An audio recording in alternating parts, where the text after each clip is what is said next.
Il y a plusieurs façons de se faire du mal. Est-ce que vous, c'était plutôt par la scarification? Il y avait d'autres choses? C'était comment? Moi, c'était plus de la scarification. Ouais. Et juste ça.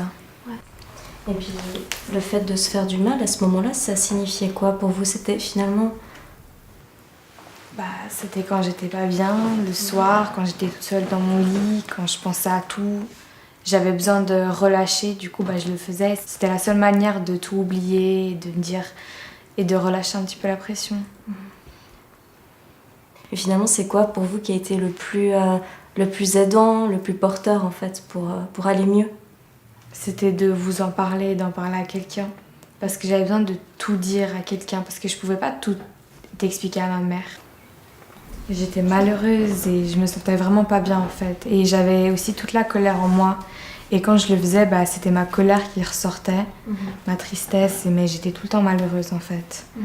Est-ce que peut-être votre maman, elle avait vu des cicatrices, ce genre de choses? Ma meilleure amie, elle avait vu une cicatrice. Parce que je portais toujours des t-shirts manches longues. Mais un jour, il fallait remonter les manches parce que j'étais en art visuel. Et elle a vu une petite. Et après, elle m'en a directement parlé. Mais c'est quoi qui a été le plus dur finalement à cette époque-là? Je pense que c'était d'être toute seule et de ne pas pouvoir en parler à mon père. Parce que j'aurais plus voulu en parler à mon père.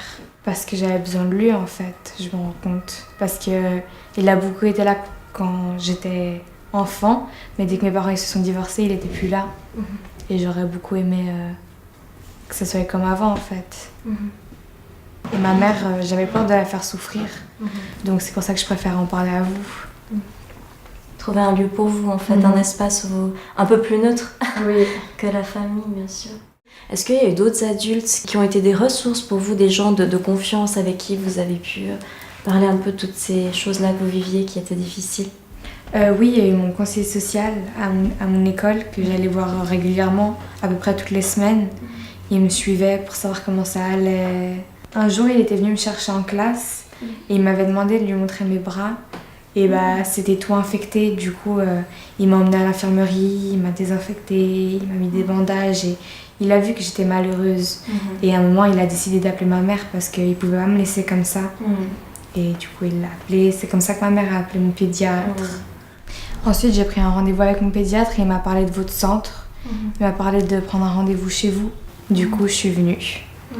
Vous aviez quel âge à cette époque-là? J'avais 12 ans. Et les émotions à l'heure actuelle, comment vous faites avec tout ça? Parce que vous êtes adolescente, c'est un mouvement, enfin je veux dire, indépendamment de se faire du mal, c'est une période de vie qui est pleine de bouleversements, de changements, c'est pas forcément tout simple, tout calme tous les jours. Comment vous faites maintenant avec vos émotions? J'ai appris à me canaliser parce que je m'énerve très vite. Mais j'ai appris à faire un travail sur moi-même. Et dès que je sens que je suis triste ou que j'ai la colère qui monte, directement j'appelle ma meilleure amie ou un de mes amis. Et tout de suite elle m'aide et après ça va mieux ou je sors un petit peu pour prendre l'air. Et après le suivi ici à Malata Vie Prévention, est-ce que vous avez continué à avoir un thérapeute à l'extérieur? J'ai arrêté de suivre quelqu'un pour voir si j'arrivais à m'en remettre, pour voir si j'arrivais à avancer toute seule. Finalement j'ai réussi et aujourd'hui ça va bien.